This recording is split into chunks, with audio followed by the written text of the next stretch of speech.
इस basic chemistry class में आप लोग का स्वागत है। आज इस वीडियो में बात करने वाले हैं केमिकल बॉन्ड्स। आज हम केमिकल बॉन्ड्स के बारे में चर्चा करेंगे।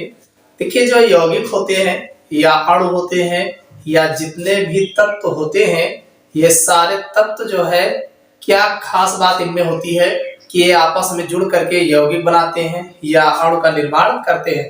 तो आखिर कोई ना कोई रीजन होगा जिसके कारण दो या दो से अधिक परमाणु जो है आपस में मिल करके यौगिक का निर्माण करते हैं।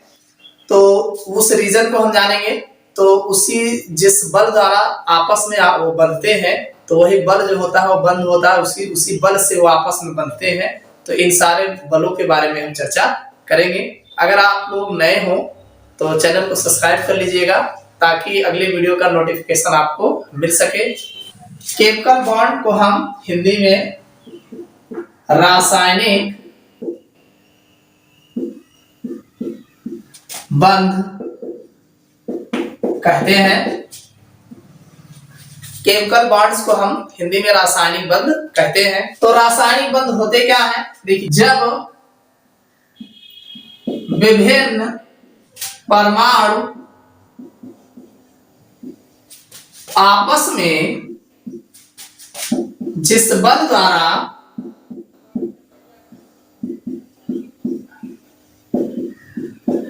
बंधते हैं, उस बल को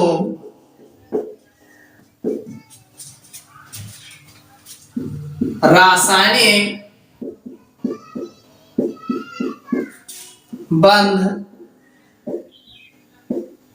कहते हैं। देखो, जब विभिन्न परमाणु आपस में जिस बल द्वारा बनते हैं, उस बल को हम रासायनिक बंध कहते हैं। बनते क्यों है, इनका क्या कारण है कि अलग अलग परमाणु जो है आपस में मिल करके यौगिक का अणु का निर्माण करते हैं। तो देखिए, रीजन क्या है। देखिए, जिस प्रकार से हर व्यक्ति की ख्वाहिश होती है कि वो जो है ज्यादा से ज्यादा जो है सुयोग्य हो जाए, यानी अपने आप को जो है इतना पैसा कमाए कि वो जो है अच्छे हिसाब किताब से रहन सहन उसका हो जाए। यानी वो आज अगर 10 रुपया कमा रहा है तो अगले दिन प्रयास करेगा वो 20 कमाए, अगले दिन प्रयास करेगा 40 कमाए, फिर वो उससे भी ज्यादा प्रयास करेगा वो 100 कमाए, फिर उससे ज्यादा 200, और एक दिन वो सोचेगा मैं 500 कमाऊं। अगले बार फिर वो उससे जब 500 कमाने लगेगा सोचेगा 1 लाख कमाऊं।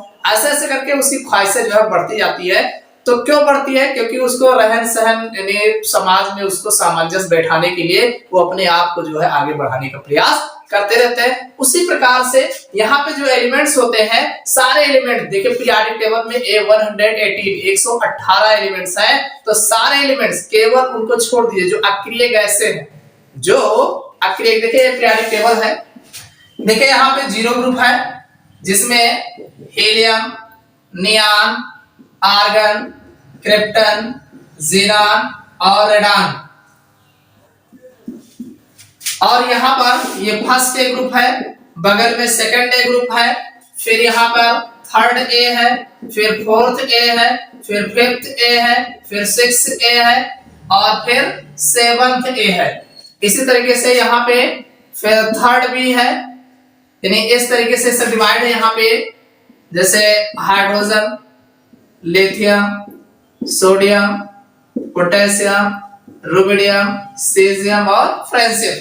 तो कहने का मतलब ये है कि 0, देखिए 0 वाला जो ग्रुप होता है, अगर इसके हम इलेक्ट्रॉनिक कॉन्फ़िगरेशन की बात करें तो 2 2 8, फिर 2 8 8, फिर 2 8 18 8, और फिर इसका देखा जाए तो 2 8 18 18 8, और इसका जो होगा 2 8 18 32 18 8। यानी इनका जो इलेक्ट्रॉनिक कॉन्फ़िगरेशन होगा इस तरीके से होगा।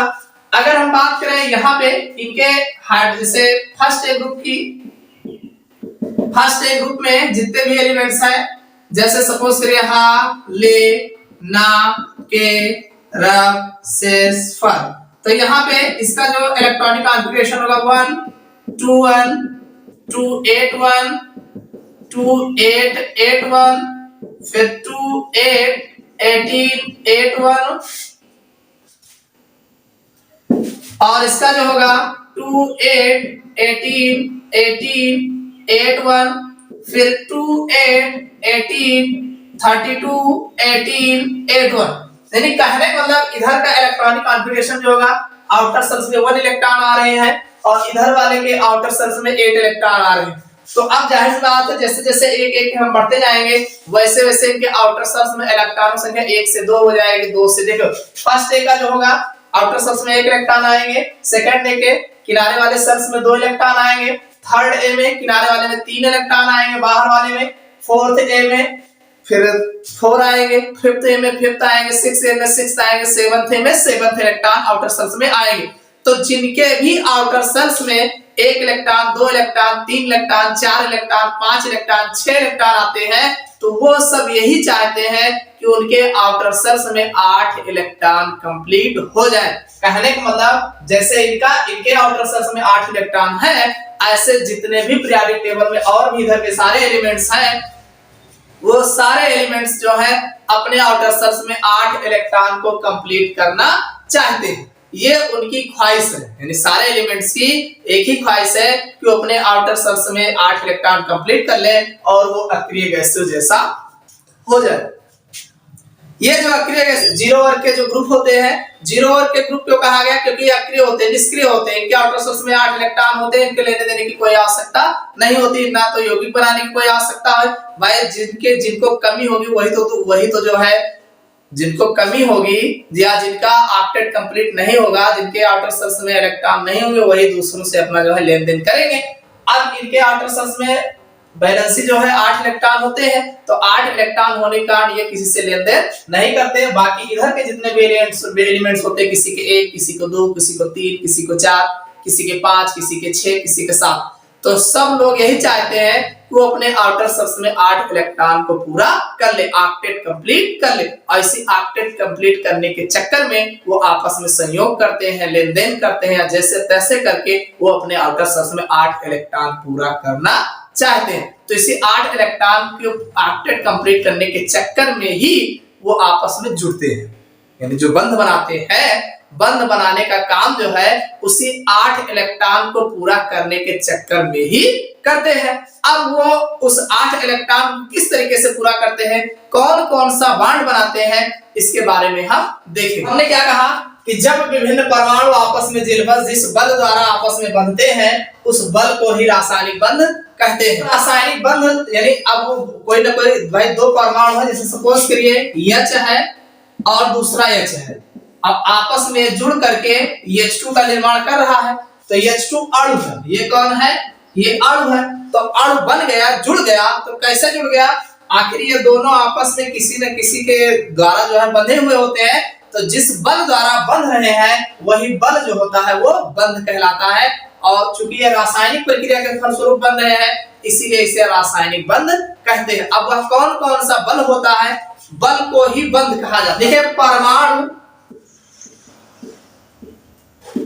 में रासायनिक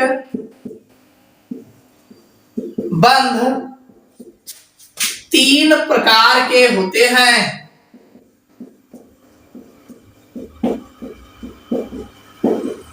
देखो, जो परमाणु होते हैं या जो भी परमाणु आपस में मिलकर के यौगिक का निर्माण या अणु का निर्माण करते हैं, तो वो उसमें जो बंधने का उनका बल होता है, आकर्षण बल होता है, तो वह बल जो होता है वो 3 प्रकार का, बल को ही बंध कहा गया है। भाई रासायनिक प्रक्रिया हो रही तो उसमें बल ना कह करके बंध कहा गया, ठीक। तो यहाँ पे परमाणुओं में रासायनिक बंध जो होता है वो 3 प्रकार का होता है। कौन कौन सा प्रकार है? तो पहला है वैद्युत संयोजी बंध, वैद्युत संयोजी बंध, जिसे हम इलेक्ट्रोवैलेंट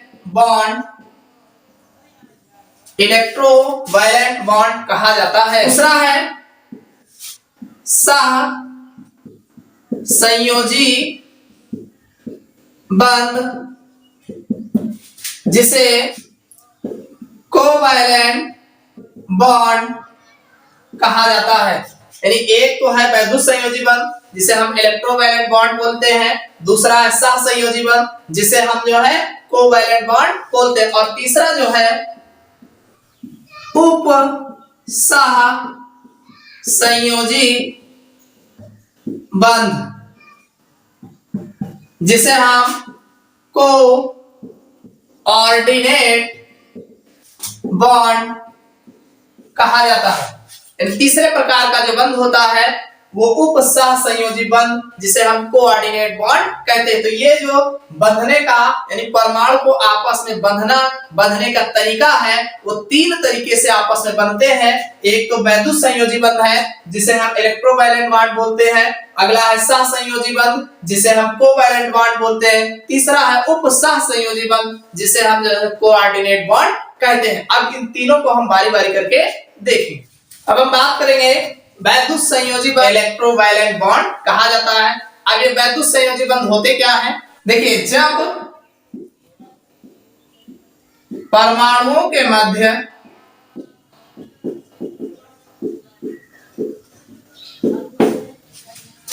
इलेक्ट्रॉनों के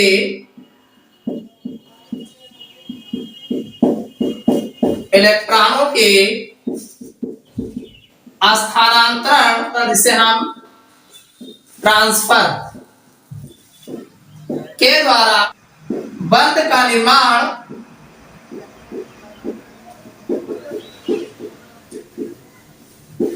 होता है, तब उसे वैद्युत संयोजी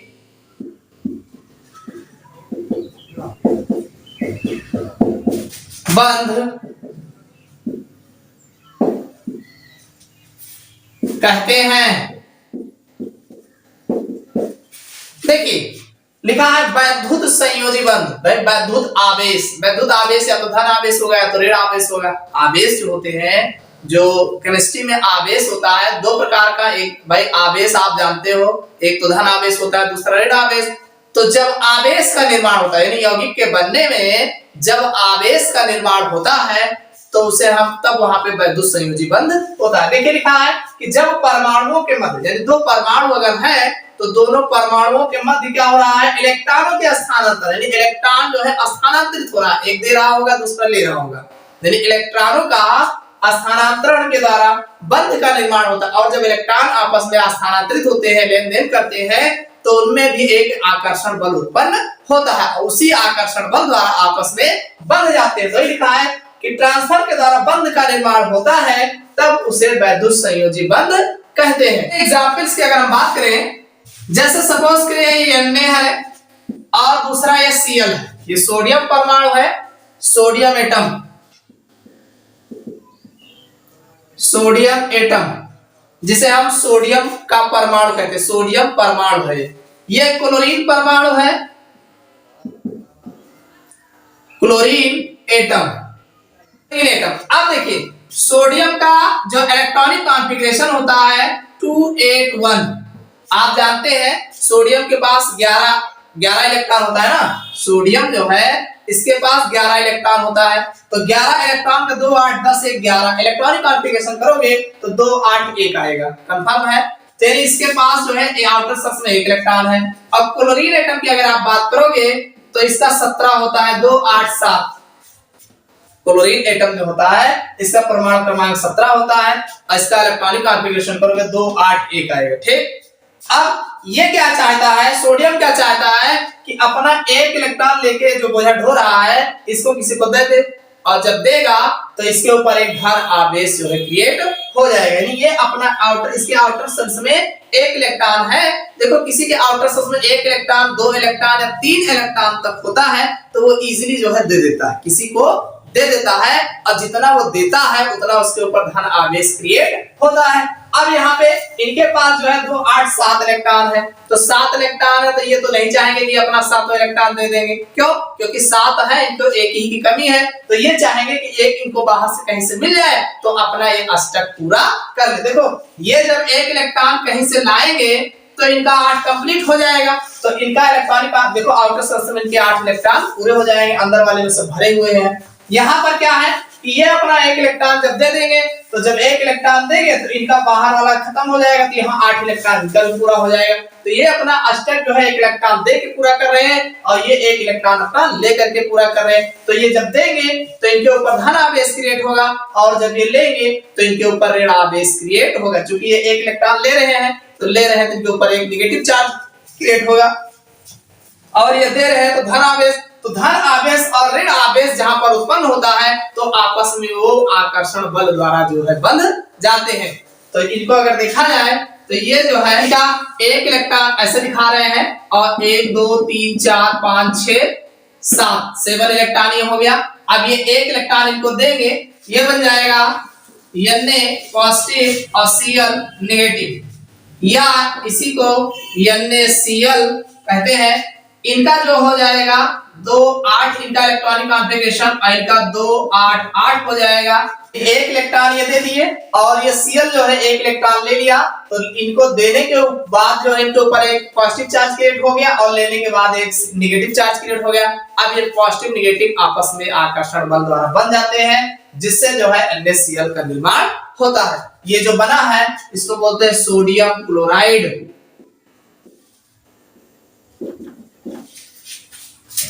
तो अब चूंकि इलेक्ट्रॉनों का स्थानांतरण हो रहा है, यानी ये एक लोग दे रहे हैं इलेक्ट्रॉन दूसरे ले रहे हैं, तो लेन देन द्वारा जो है बंध बन रहा है। तो लेन देन द्वारा जब बंध का बनना है ये जो है वैद्युत संयोजी बंध कहलाते हैं। वैद्युत संयोजी बंध होते हैं।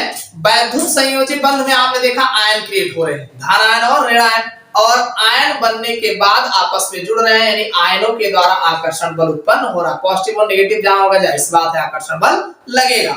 तो अब उसी वैद्युत संयोजी बंध को एक दूसरा नाम है आयनिक बंध। वैद्युत संयोजी बंध को ही आयनिक बंध कहा जाता है। तो वैद्युत संयोजी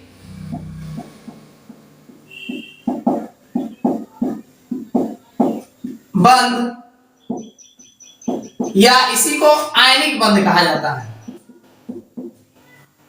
आयनिक बंध के लक्षण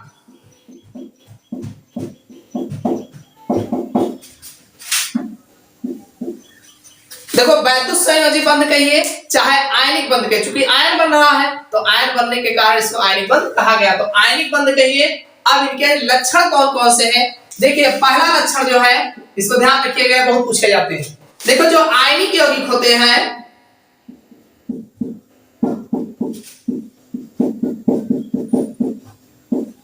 ध्रुवीय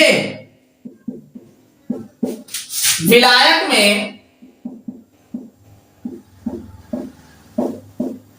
घुलनशील होते हैं, घुलनशील होते हैं। देखिए, जो ध्रुवीय विलायक कौन सा है? सबसे बढ़िया ध्रुवीय विलायक का उदाहरण है जल। सबसे बढ़िया ध्रुवीय विलायक जो है वो जल है। जल जो है ये बहुत अच्छा ध्रुवीय विलायक है। इसका स्टाइकियोमेट्री कांस्टेंट जो होता है सबसे अधिक होता है, जिसके कारण इसमें जो जितने भी आयनिक यौगिक होते हैं वो सब के सब इसमें घुल जाते हैं। तो जो ध्रुवीय विलायक होते हैं उसमें जो है ये वैद्युत संयोजी यौगिक या आयनिक यौगिक जो होता है वो आसानी से घुल जाते हैं। दूसरा क्या कौन सा गुण होता है? इनका गलनांक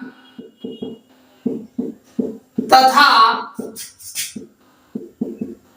क्वथनांक उच्च होता है। देखिए, दूसरा इसका कैरेक्टर क्या है आयनिक यौगिकों का?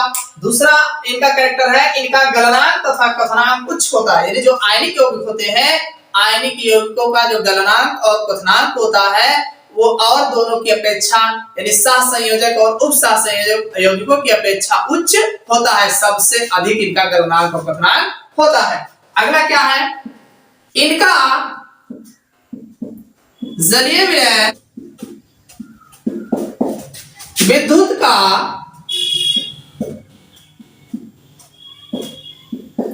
सुचालक होता है।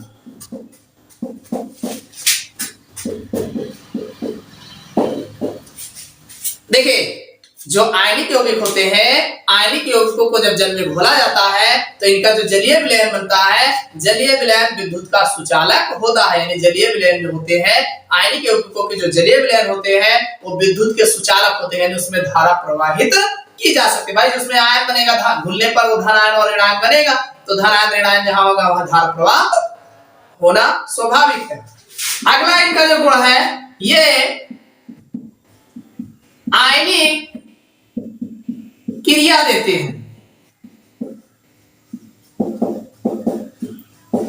देखो जब ये रासायनिक अपक्रिया करते हैं तो रासायनिक अपक्रिया में ये आयन उत्पन्न करते हैं, धन आयन और ऋण आयन। कुल मिलाकर इनकी रासायनिक अपक्रिया जो होती है वो आयनीय होती है, यानी आयनिक क्रिया जो है ये देते हैं। ये इनके मेन कैरेक्टर्स हैं।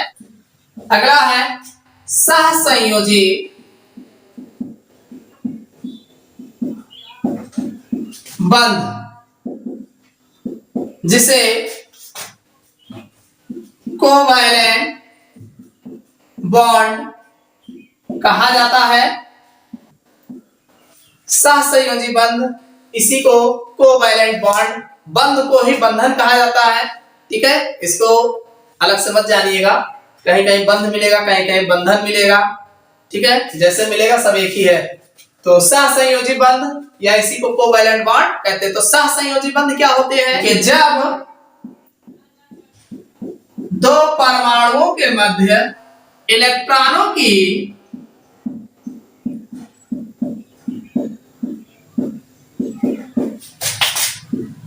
बराबर की साझेदारी द्वारा बंध का निर्माण करते हैं, तब उसे सहसंयोजी बंध कहते हैं।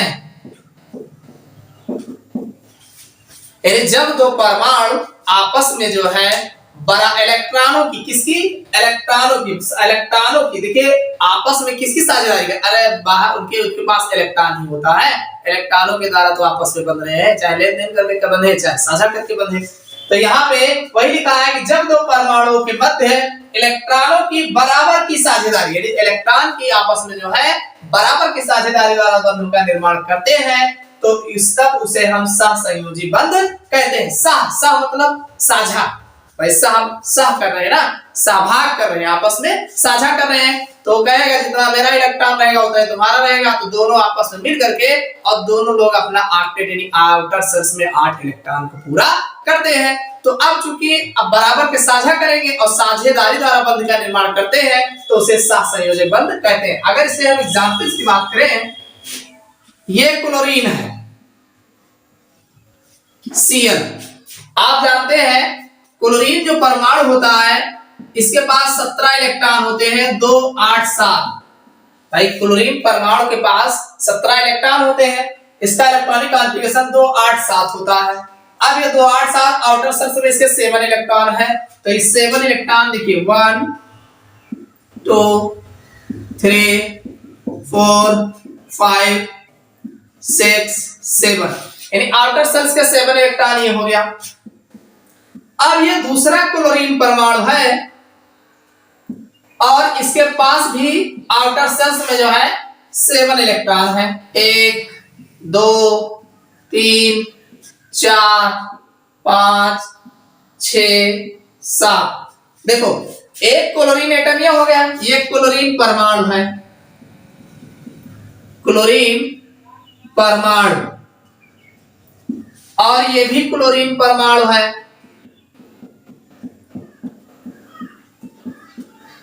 अब ये आपस में क्या करेंगे, बराबर का शेयर करेंगे, साझा करेंगे। कैसे करेंगे देखो,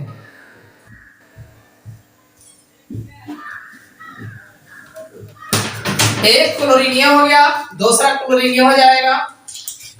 इसके जो इलेक्ट्रॉन होंगे ये यहां दिखाई देंगे 1 2 3 4 5 6 7, और दूसरे वाले का 1 2 3 4 5 6 7। देखिए तो ये जो बना है ये क्लोरीन का अणु है।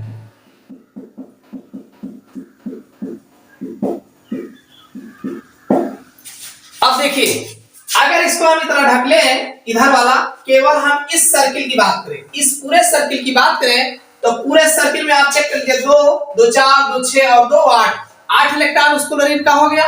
अब इसी तरीके से इसको अगर ढक ले और इस सर्किल की बात करें तो इस सर्किल में भी कितने इलेक्ट्रॉन है? 8 इलेक्ट्रॉन हो गए। तो इस प्रकार इसका भी 8 इलेक्ट्रॉन हो गया और इस क्लोरीन का भी 8 इलेक्ट्रॉन। अब दोनों का जो है 8 8 इलेक्ट्रॉन हो जाते हैं। अब ये जो है आपस में जो है इसी को हम Cl2 कहते हैं और इसका जो बॉन्ड बनता है Cl बॉन्ड Cl इस तरीके से बनता है। कहने का मतलब ये आपस में जो है एक एक इलेक्ट्रॉन का साझा करते हैं। तो एक एक इलेक्ट्रॉन के साझे को हम एक सिंगल बॉन्ड द्वारा दिखाते हैं, यानी एक तीर द्वारा जो है जब एक एक इलेक्ट्रॉन का साझा होता है तो सिंगल बॉन्ड एक सिंगल बॉन्ड द्वारा दिखाते हैं। जब दो दो इलेक्ट्रॉन का साझा करते हैं तो दो सिंगल बॉन्ड दो डबल बॉन्ड द्वारा दिखाते हैं और जब तीन तीन इलेक्ट्रॉन का साझा करते हैं तो ट्रिपल बॉन्ड द्वारा दिखाते हैं। तो इसी को जो है हम जो है ऐसे जो है Cl2 के रूप में भी लिखा जा सकता है। तो ये क्लोरीन का अणु जो बनता है वो आपस में इलेक्ट्रॉनों की साझेदारी द्वारा जो है बनता है। क्लोरीन के अणु का बनना, ये क्लोरीन के अणु का बनना जो है ये जो है सहसंयोजी बंध द्वारा बनता है। इसी तरीके से जैसे अगर देखा जाए O है और दूसरा ये ऑक्सीजन है तो ऑक्सीजन में जो है 1 2 3 4 5 6 1 2 3 4 5 6। देखिए ऑक्सीजन जो परमाणु होता है तो देखिए 8 होता है तो 2 6 8 इसका जो इलेक्ट्रॉनिक कॉन्फ़िगरेशन होगा 2 6 होगा। तो इसके आउटर शेल में 6 इलेक्ट्रॉन है तो 2 2 4 2 6 2 2 4 2 6।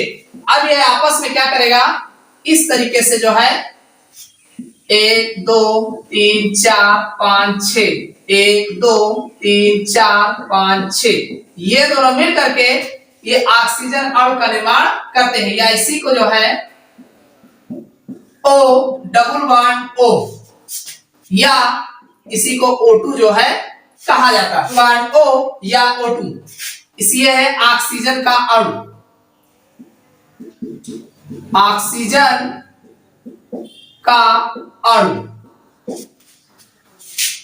अब इसमें भी अगर आप चेक करना चाहें तो कुछ नहीं करना है, इसको आप ढक लीजिए और इस सर्किल को देख लीजिए। 4 इलेक्ट्रॉन इधर दिख रहे हैं 4 2 6 2 8 हो जाएंगे और इधर भी इस तरीके से आप यहां पे ढक लेंगे तो इसका 4 इलेक्ट्रॉन और ये 4 8 इलेक्ट्रॉन यानी कुल मिला के दोनों ऑक्सीजन परमाणु का 8 इलेक्ट्रॉन कंप्लीट हो जाता है। तो जब परमाणुओं के मध्य इलेक्ट्रॉनों की बराबर के साझेदारी द्वारा जो बंध बनते हैं तो उसे हम सहसंयोजी बंध कहते हैं या सहसंयोजक बंध कहा जाता है। जब एक एक इलेक्ट्रॉन का साझा करते हैं तो उसे एकल सहसंयोजी बंध कहते हैं। जब दो दो इलेक्ट्रॉनों का साझा करते हैं तो द्वि सहसंयोजी बंध कहते हैं और जब तीन तीन इलेक्ट्रॉनों का साझा करते हैं तो उसे हम त्रिसहसंयोजी बंध कहते हैं। एक साझा में 2 इलेक्ट्रॉन होता है, एक साझे में जैसे अगर हम बात करें कि एक साझा जैसे इस तरीके से जैसे आपने देखा Cl और Cl आपस में मिलकर के Cl2 बनाए हैं तो एक साझे में इसको एक पेयर बोलते हैं, एक जोड़ा। एक पेयर में जो है 2 इलेक्ट्रॉन होता है, यानी एक सिंगल बॉन्ड में 2 इलेक्ट्रॉन होते हैं, डबल बॉन्ड में जो है 4 इलेक्ट्रॉन होते हैं और ट्रिपल बॉन्ड में 6 इलेक्ट्रॉन होते हैं। इसको आप जाने रहिएगा। सहसंयोजी यौगिकों के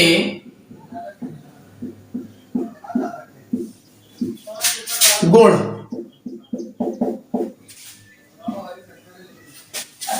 हम बात करेंगे सहसंयोजी यौगिकों के गुण कौन कौन से हैं।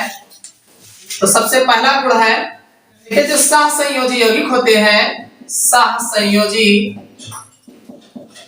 यौगिक आयनों से नहीं अणुओं से बनते हैं इन्हें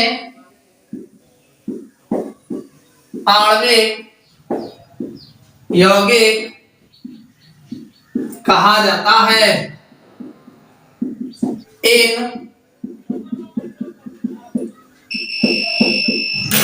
यौगिकों के क्रिस्टल परस्पर छीड़ वंडर वाल्स बलों द्वारा बंधे रहते हैं। देखिए जो सहसंयोजी यौगिक होते हैं इनका पहला कैरेक्टर क्या है कि सहसंयोजी यौगिक आयनों से नहीं अणुओं से बनते हैं। देखिए जो सहसंयोजी यौगिक जब साझा करके बन रहे हैं तो इसमें आयन बनने का कोई चांस तो होता नहीं, इसमें आयन का निर्माण नहीं होता है। तो वही लिखा सहसंयोजी यौगिक आयनों से नहीं अणुओं से बनते हैं, यानी इसमें जो है आयन ना क्रिएट होकर के ये अणु का निर्माण होता है। इसमें आयन नहीं बनता है, सीधे सीधे अणु जो है अणु का निर्माण होता है। इन्हें आणविक यौगिक कहा जाता है। अब जब ये अणु का निर्माण कर रहे हैं तो इन्हें आणविक यौगिक कहा जाता है, ना कि आयनिक यौगिक। आयनिक यौगिक जो होगा वो आयन बनते हैं तब वो आयनिक यौगिक कहलाते हैं। इसमें सीधे सीधे अणु का निर्माण हो रहा है तो इसीलिए इसे आणविक यौगिक कहा जाता है। इन यौगिकों के क्रिस्टल, अब ये जो आणविक यौगिक होते हैं इन यौगिकों के जो क्रिस्टल होते हैं ये आपस में छीड़ वंडर वाले दुर्बल, एक होता है प्रबल आकर्षण बल वंडरवाल्स बल, यानी जिनके मध्य सबसे ज्यादा आकर्षण बल होता है तो उन्हें प्रबल आकर्षण बल बोलते हैं, और जिन कणों के मध्य दुर्बल आकर्षण बल होता है तो उसे छीड़ वंडरवाल्स बल। देखो वंडरवाल्स बल क्या होते हैं, जब दो परमाणु आपस में जो आकर्षण बल क्रिएट करते हैं तो उस आकर्षण बल को वंडरवाल्स बल कहा जाता है। अब यहाँ पर ये अब चूंकि ये अणु सीधे सीधे अणु का निर्माण कर रहे हैं, आयन में सबसे अधिक आकर्षण बल होता है तो प्रबल आकर्षण बल द्वारा बने होते हैं, जबकि जो अणु बनते हैं सहसंयोजी बंध द्वारा जो अणु बनते हैं तो ये छीड़ वंडरवाल्स बलों द्वारा आपस में बंधे रहते हैं। इनके मध्य जो आकर्षण बल होता है वो आयनों की अपेक्षा कम होता है। इसको भी जाने रहेगा, दुर्बल आकर्षण बल द्वारा आपस में बंधे होते हैं। तो पहला कैरेक्टर ये होता है। दूसरा इनका जो कैरेक्टर, ये जल में अल्प विलय या अविलय तथा कार्बनिक विलायकों में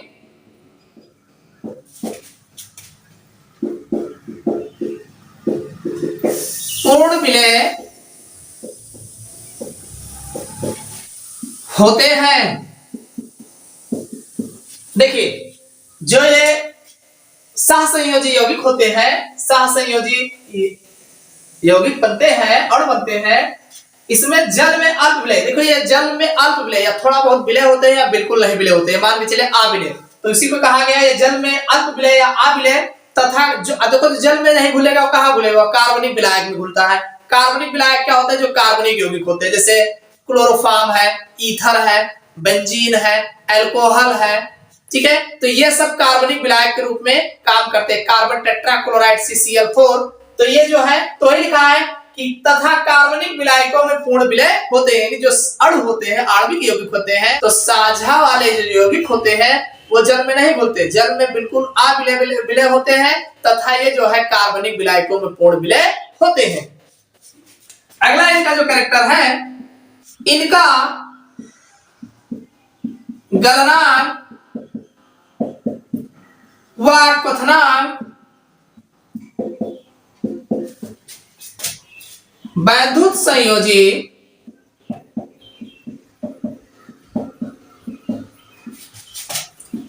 यौगिकों से कम तथा उपसह संयोजी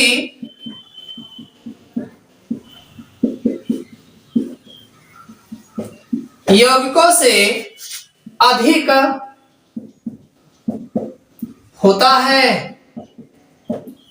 देखो अगला इसका जो मेन कैरेक्टर है, जो ज्यादा पूछे जाते हैं, कि इनका जो गलनांक और कथनांक होता है, देखिए जो सहसंयोजी यौगिक का गलनांक और कथनांक होता है वो आयनिक यौगिक यानी जो वैद्युत संयोजी यौगिक होते हैं, जो आयनिक यौगिक होते हैं उनका सबसे ज्यादा होता है, तो उनसे इनका कम होता है। यानी सहसंयोजी यौगिकों का गलनांक और कथनांक आयनिक यौगिकों या वैद्युत संयोजी यौगिकों से कम होता है, तथा जो उप सहसंयोजी यौगिक होते हैं, जो भी पढ़े नहीं हो इसके बाद बताएंगे, उनसे जो है अधिक होता है। यानी उप सहसंयोजी यौगिकों से अधिक किंतु आयनिक यौगिकों से कम होता है। तो वही लिखा है, इनका गलनांक और कथनांक वैद्युत संयोजी यौगिकों से कम तथा उप सहसंयोजी यौगिकों से अधिक होता है। अगला इनका जो मेन कैरेक्टर है, इनका जलीय विलयन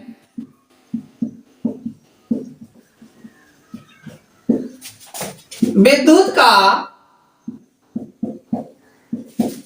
कुचालक होता है। जो सहसंयोजी यौगिक होते हैं, अब चूंकि ये जल में घुलेंगे नहीं, और जब जल में घुलेंगे नहीं तो आयन बनाएंगे नहीं, और जब आयन बनाएंगे नहीं तो धारा कहां से प्रवाह होगी। तो इनका जो जलीय विलयन होता है, सहसंयोजी यौगिकों का जो जलीय विलयन होता है वो विद्युत का कुचालक होता है। कुचालक और सुचालक, सुचालक मीन्स होता है जिसमें धारा प्रवाह किया जा सके, और कुचालक मीन्स होता है जिसमें धारा प्रवाह ना किया जा सके। ये इलेक्ट्रॉनों की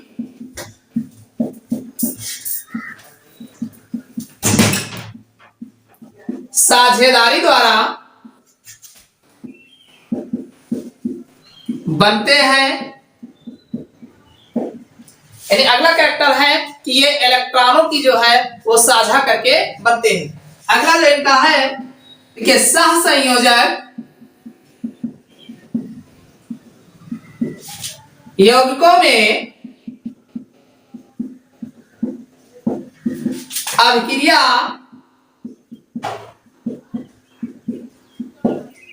मंद गति से होती है। देखो जो सहसंयोजी यौगिक होते हैं इनमें जो अभिक्रिया होती है वो मंद गति मीन्स धीरे धीरे गति से होती है, यानी बहुत फास्ट रिएक्शन इसमें देखने को नहीं मिलता है। अगला जो कैरेक्टर है, सहसंयोजी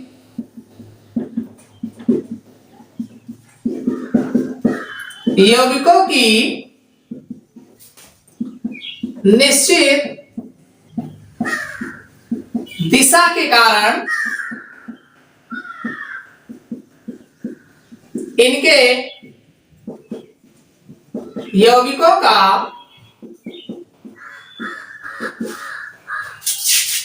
आकार निश्चित होता है। देखिए जो इनका अगला जो लक्षण है, सहसंयोजी यौगिकों की निश्चित दिशा। देखिए जो इनके यौगिक होते हैं, जो अणु होते हैं, अणुओं में जो है इनकी जो अणु बने होते हैं वो एक निश्चित पैटर्न पे बने होते हैं। तो वही लिखा है, सहसंयोजी यौगिकों की निश्चित दिशा के कारण इनके यौगिकों का आकार निश्चित होता है। इनका जब पैटर्न फिक्स होता है तो पैटर्न फिक्स होने के कारण का जो आकार होता है वो निश्चित होता है, यानी उसमें कोई फेरबदल वाला आकार नहीं होता। जो भी इनका आकार बनेगा वो एक निश्चित डायरेक्शनल होता है, यानी दिशात्मक जो है इनका आकार होता है। तो ये तो थे इनके सहसंयोजी यौगिकों के मेन कैरेक्टर्स। देखिए अब बात आती है, ये जो सहसंयोजी बंध होते हैं ये दो प्रकार के होते हैं। यानी अगर देखा जाए तो इनके आयनिक लक्षण के आधार पर जो सहसंयोजी बंध होते हैं इनको दो कैटेगरी में रखा गया है। सबसे पहला है अध्रुवीय सह संयोजक बंध। अध्रुवीय और ध्रुवीय, ये इनके जो बंध है सहसंयोजी बंध होते हैं दो प्रकार के होते हैं, एक अध्रुवीय होते हैं एक ध्रुवीय। तो अध्रुवीय बंध किसे कहते हैं? जब दो परमाणुओं के मध्य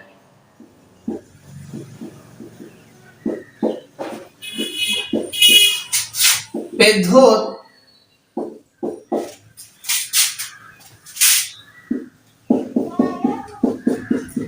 ऋणात्मकता का अंतर शून्य के बराबर होता है, ध्रुवीय यानी जिस पर ध्रुव का निर्माण ना हो, जिस पर पोल्स ना बने, धनात्मक और ऋणात्मक पोल्स ना बने, तो वह अध्रुवीय सहसंयोजक बंध कहलाता है। यानी जब दो परमाणुओं के मध्य विद्युत ऋणात्मकता का अंतर शून्य के बराबर होता है, तब उसे हम जो है अध्रुवीय सहसंयोजक बंध कहते हैं। इसके एग्जांपल्स की अगर हम बात करें, जैसे H2O2 N2 Cl2 आदि। देखो अध्रुवीय सहसंयोजी बंध को जो है हम शुद्ध सहसंयोजी बंध भी कह सकते हैं। क्यों? अब भाई शुद्ध यही होगा कि इसमें कोई पोल्स का निर्माण होगा नहीं, धन आयन और ऋण आयन का निर्माण होगा नहीं, तो एक प्रकार का यह शुद्ध ही बंध तो हुआ। अब जैसे H2 का निर्माण जो होगा ये शुद्ध सहसंयोजी बंध द्वारा होगा। O2 का भी निर्माण इस तरह N2 Cl2 Br2 जो भी जितने अणु बनते हैं वो सब जो है अध्रुवीय सहसंयोजी बंध के थ्रू बनते हैं। अगला है ध्रुवीय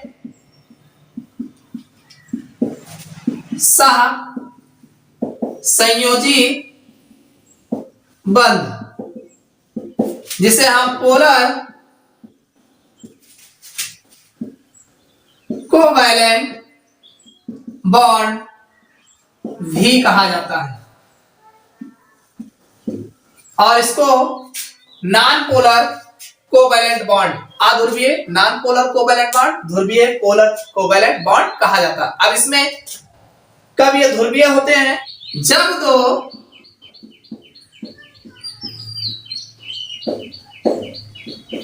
परमाणुओं के मध्य विद्युत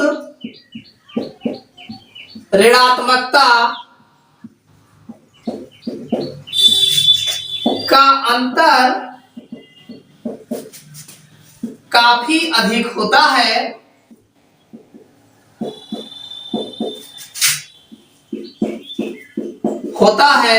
तो उनके बीच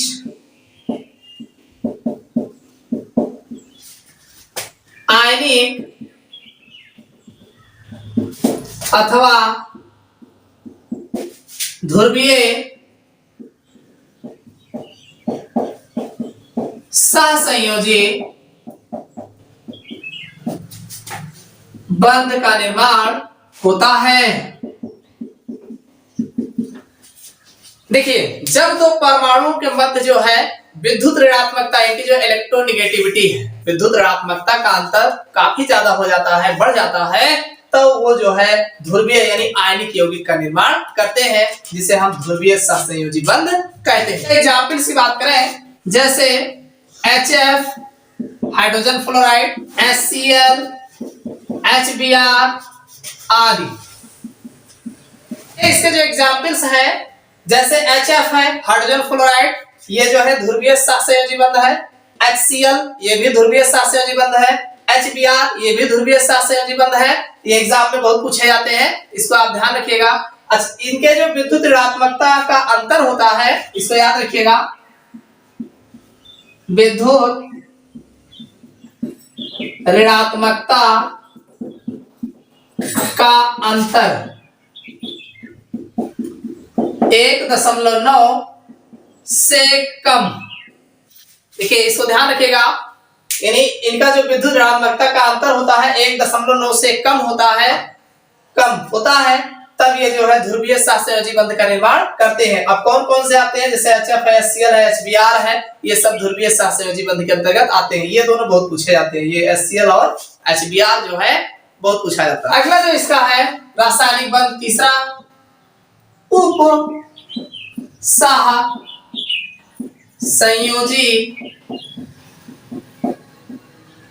बंध, जिसे हम को ऑर्डिनेट बॉन्ड कहा जाता है। देखिए उप सहसंयोजी बंध जिसे हम कोऑर्डिनेट बॉन्ड कहा जाता है, जब दो परमाणुओं के मध्य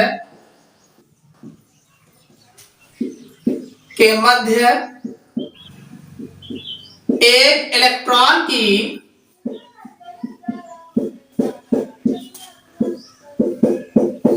युग्मी साझेदारी से बने रासायनिक बंध को उपसह संयोजक बंध कहते हैं। देखिए, जब दो परमाणु आपस में जो है एक इलेक्ट्रॉन युग्म, देखिए एक इलेक्ट्रॉन युग्म, युग्म का मतलब होता है पेयर, अंग्रेजी में पेयर कहा जाता है। एक इलेक्ट्रॉन युग्म पेयर यानी एक इलेक्ट्रॉन युग्म पेयर में दो इलेक्ट्रॉन आते हैं। एक जो पेयर होता है, ये जोड़ा होता है, एक जोड़े में दो इलेक्ट्रॉन होते हैं। तो जब परमाणुओं के मध्य एक जोड़े का साझा हो, यानी एक जोड़ा जो है एक इलेक्ट्रॉन युग्म पेयर का जोड़े का साझा हो, वही लिखा है कि युग्मी साझेदारी से बने बंध रासायनिक बंध को हम उपसह संयोजी बंध कहते हैं। ये जो युग्मी साझेदारी होती है वो किस प्रकार से होती है? देखिए, ये एक इलेक्ट्रॉन युग्म जो है दिया जाता है, एक इलेक्ट्रॉन युग्म पेयर जो है दिया जाता है, तो कौन देता है? अष्टक परमाणु षष्टक परमाणु को देता है। कैसे देता है? साझे का इलेक्ट्रॉन युग्म केवल एक परमाणु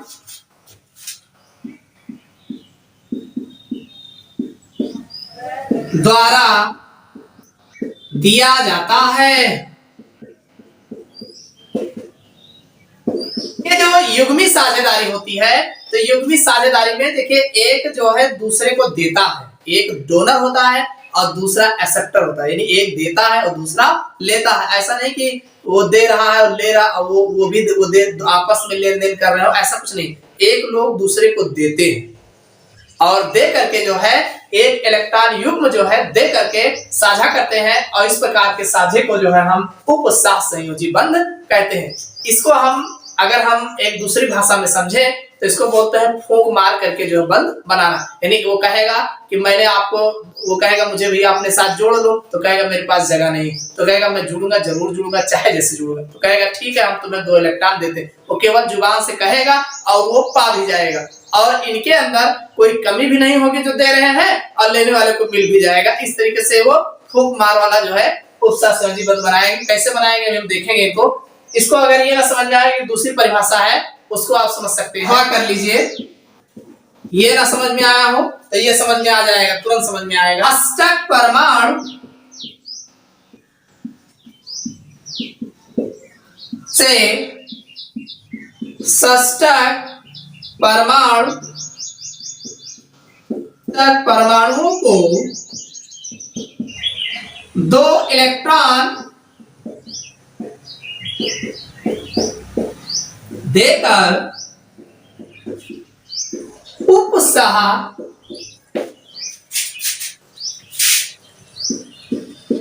संयोजी बंध बनने को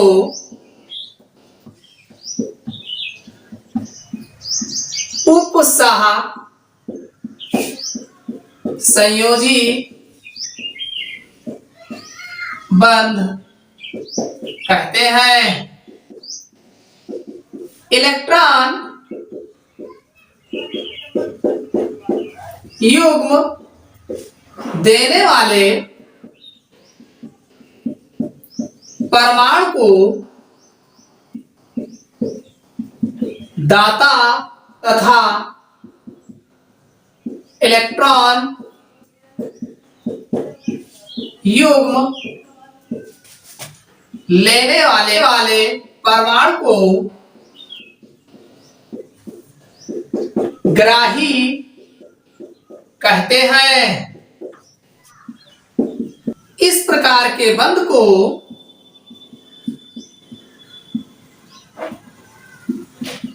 बंध को तीर द्वारा प्रदर्शित करते हैं। तीर का अग्रभाग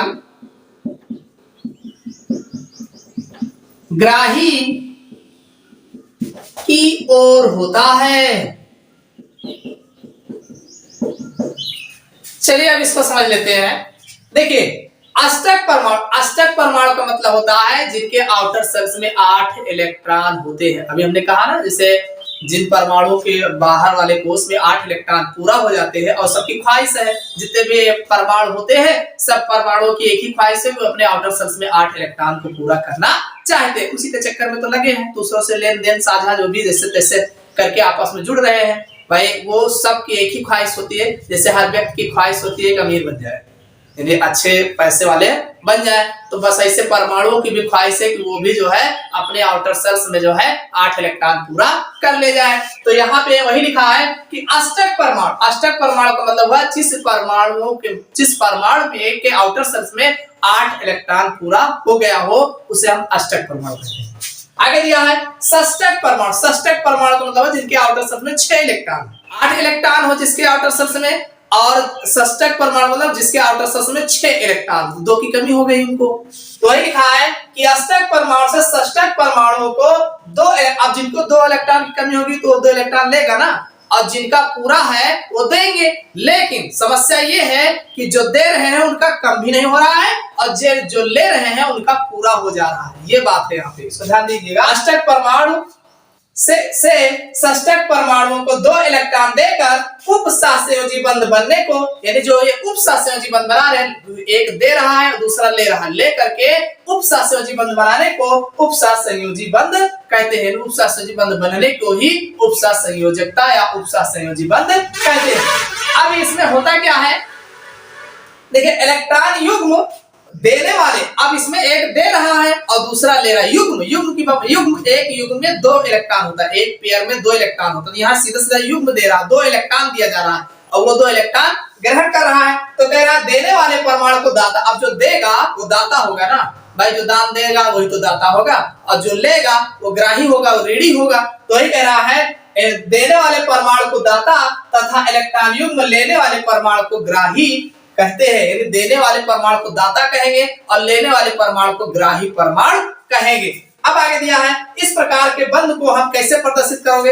एक तो साझे वाले को ऐसे बांड लगा के प्रदर्शित किए, आयनिक वाले को आयन धन आयन ऋण आयन लगा के प्रदर्शित किए। तो इनको कैसे प्रदर्शित करोगे, इनको हम एक सिंगल तीर द्वारा प्रदर्शित करते हैं, और तीर का जो नोक होता है, अग्रभाग होता है, वो ग्राही की ओर होता है। यानी तीर का जो आगे का भाग होता है, ये जो तीर बना है, तीर द्वारा प्रदर्शित, यानी उपसहसंयोजी बंध को हम किससे प्रदर्शित करते हैं, तीर द्वारा प्रदर्शित करते हैं। और तीर का ये जो आगे का भाग होता है, ये ग्राही की ओर संकेत करता है, यानी ग्राही की ओर जो है होता है। समझ में आ गया होगा इतना। अब इसके एक एग्जाम्पल की देखना है।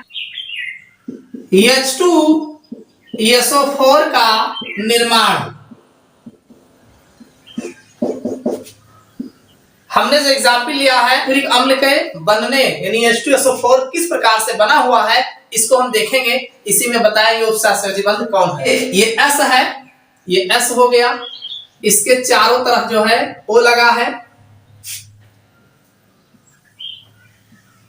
और 2 H है, तो एक H यहाँ है और दूसरा H यहाँ मान लेते हैं। देखिए ये दोनों आपस में इलेक्ट्रॉनों का बराबर का शेयर किया कर रहे हैं, ये तो साझा कर लिए, और ये भी जो है आपस में साझा करके जुड़ गए। नहीं समझ में आ रहा है। देखिए सल्फर जो होता है, इसको ऐसा समझ लो, देखिए सल्फर का 16 होता है, 2 8 6, इसका जो इलेक्ट्रॉनिक कॉन्फ़िगरेशन होगा 2 8 6 होगा, और इसके आउटर सेल्स में 6 इलेक्ट्रॉन होंगे। ठीक, ऑक्सीजन जो है इसका 8 होता है, 2 6, इसके आउटर सेल्स में 6 इलेक्ट्रॉन होंगे। और अब देखिए, और हाइड्रोजन आप जानते हैं, हाइड्रोजन के पास एक ही इलेक्ट्रॉन है, तो इसके आउटर सेल्स में 1 इलेक्ट्रॉन होंगे। देखिए ऑक्सीजन है, ऑक्सीजन के आउटर सेल्स में 6 इलेक्ट्रॉन है, तो 1 इलेक्ट्रॉन सल्फर के साथ ये साझा कर लेता है, तो साझा करेगा तो 6 एक साथ हो जाएगा, और इधर वाले हाइड्रोजन से साझा करेगा तो ये जो है इसका 8 हो जाएगा, यानी ऑक्सीजन का 2 इलेक्ट्रॉन की कमी थी, एक इनसे साझा कर लिए, एक इनसे साझा कर लिए, तो इनका 8 पूरा हो जाएगा। और हाइड्रोजन का एक ही इलेक्ट्रॉन था, अब ये एक इलेक्ट्रॉन दूसरे से जब साझा करेंगे तो इनका 2 हो जाएगा, इनका भी पूरा हो जाएगा। इसी प्रकार इनका भी पूरा हो जाएगा। अब ये जो सल्फर जो है, सल्फर एटम जो होता है, आप जानते हैं इसके आउटर शेल्स में 6 इलेक्ट्रॉन है, तो इनको भी 2 इलेक्ट्रॉन की कमी है, तो एक ऑक्सीजन से कर रहे हैं और इस ऑक्सीजन से कर रहे हैं, तो इनका भी जो है सल्फर का भी पूरा हो जाता है, इनके भी आउटर शेल्स में 8 इलेक्ट्रॉन कंप्लीट हो जाते हैं। यानी यहां से यहां तक जो है ये लोग आपस में इलेक्ट्रॉनों का एक इलेक्ट्रॉनों का साझा करके कंप्लीट कर लेते हैं। अब इनको इस सल्फर को किसी और इलेक्ट्रॉन की आवश्यकता नहीं होती। इतना क्लियर हो गया। अब ये 2 ऑक्सीजन परमाणु जो है बोलते हैं कि अब मैं भी आप ही से जुड़ गया, यानी सल्फर से रिक्वेस्ट कर रहे हैं कि मुझे भी आप जोड़ लीजिए। तो अब ये कहेंगे ऐसा है कैसे मैं जोड़ूं, मुझे कोई आवश्यकता नहीं है। बोलेंगे नहीं फिर भी हम आपके साथ रहेंगे, तो कहेंगे ठीक है हम कोई तरकीब बताते हैं। तो ये क्या करते हैं, ये इनको आपस में उपसह संयोजी बंध द्वारा जोड़ते हैं। अब ये उपसह संयोजी बंध क्या है, देखिए उपसह संयोजी बंध ये है अष्टक परमाणु। देखो इनके आउटर शेल्स में 8 इलेक्ट्रॉन पूरा है, तो ये अष्टक परमाणु हो गया।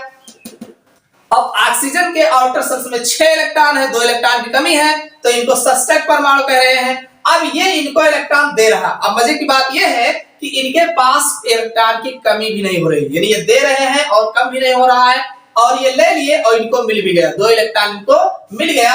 यानी इस एक तीर में 2 इलेक्ट्रॉन जा रहा है, मान के चलिए 2 इलेक्ट्रॉन इनको दे दिया गया, तो अब ये जो है इनके साथ जुड़ जाते हैं। इसी प्रकार से ये ऑक्सीजन भी जो है एक इलेक्ट्रॉन पेयर लेकर के ये भी जो है इनके साथ जुड़ जाता है और फिर H2SO4 का निर्माण होता है। ये हो गया अष्टक परमाणु, ये हो गया षष्टक परमाणु। तो अष्टक परमाणु द्वारा षष्टक परमाणु को इलेक्ट्रॉन युग्म देने की प्रक्रिया जो है उपसह संयोजी बंध के थ्रू होता है। तो ये इस प्रकार से, अगर नहीं समझ में आया है तो इसको देख लीजिए। देखिए सल्फर है, देखिए 1 2 3 4 5 6, इधर ऑक्सीजन है, तो ऑक्सीजन के पास 1 2 3 4 5 6, इधर वाला जो ऑक्सीजन है, इधर वाला 1 2 3 4 5 6, इधर जो हाइड्रोजन है इनके पास 1 इलेक्ट्रॉन है, और इधर जो हाइड्रोजन है इनके पास 1 इलेक्ट्रॉन। अब ये इनके साथ ये जुड़ जाएगा, ये इनके साथ शेयर करेगा, इनके साथ शेयर होगा, और ये इनके साथ जो है शेयर होगा। इस तरीके से बराबर का शेयर हो जाएगा। तो अब इनका अगर चेक करोगे तो 2 2 4 2 6 2 8, इनका चेक करोगे 2 2 4 2 6 2 8, इनका चेक करोगे 2 है, इनका भी 2 हो जाएगा। अब ये इनसे जो है इस ऑक्सीजन परमाणु का 1 2 3 4 5 6, और इधर जो ऑक्सीजन एटम लगा है इनके पास 1 2 3 4 5 6, इस तरीके से ये उपसह संयोजी बंध द्वारा जो है जुड़ते हैं, तो ये H2SO4 का निर्माण करते हैं। तो ये जो बंध होता है ये उपसह संयोजी बंध कहलाता है। यानी ये जो तीर होता है, यही तीर जो है उपसह संयोजी बंध का इसी को कहा जाता है। समझ में आ गया होगा। इसमें जो इलेक्ट्रॉन्स होते हैं 2 होते हैं, एक तो होता है बॉन्ड पेयर, एक होता है लोन पेयर। बॉन्ड पेयर कौन होता है, जो बंध बनाने में भाग लेते हैं उनको हम बॉन्ड पेयर बोलते हैं, और जो बंध बनाने में भाग नहीं लेते हैं वो लोन पेयर कहलाते हैं। तो जैसे यहाँ सल्फर पे देखिए 2 इलेक्ट्रॉन, देखिए 2 इलेक्ट्रॉन को एक पेयर बोला जाता है, 2 इलेक्ट्रॉन को एक पेयर बोला जाता है। तो एक लोन पेयर इधर होता है, एक लोन पेयर यहाँ होता है, तो ये एक लोन पेयर इसको दे देता है, एक लोन पेयर अपना इसको दे देता है। अब ये इलेक्ट्रॉन बंध बनाने में भाग ले रहा है, जिसे बॉन्ड पेयर बोलते हैं। एक बॉन्ड पेयर ये हो गया, 2 इलेक्ट्रॉन, 2 इलेक्ट्रॉन को एक पेयर बोला जाता है। तो बॉन्ड पेयर मतलब जिसने बंध बनाने में भाग लिया है, और लोन पेयर का मतलब होता है जो बंध बनाने में भाग नहीं लेता है, उसे लोन पेयर बोलते हैं। तो ये अपना सल्फर जो है लोन पेयर से इसको जोड़ता है और इसको भी जोड़ता है। इस वीडियो में बस इतना ही। अगर वीडियो अच्छा लगा हो, समझ में आया हो, तो लाइक करना मत भूलिएगा, और अगर कोई सजेशन आपका होगा तो आप कमेंट बॉक्स में कमेंट करके जरूर बताइएगा। देखने के लिए धन्यवाद।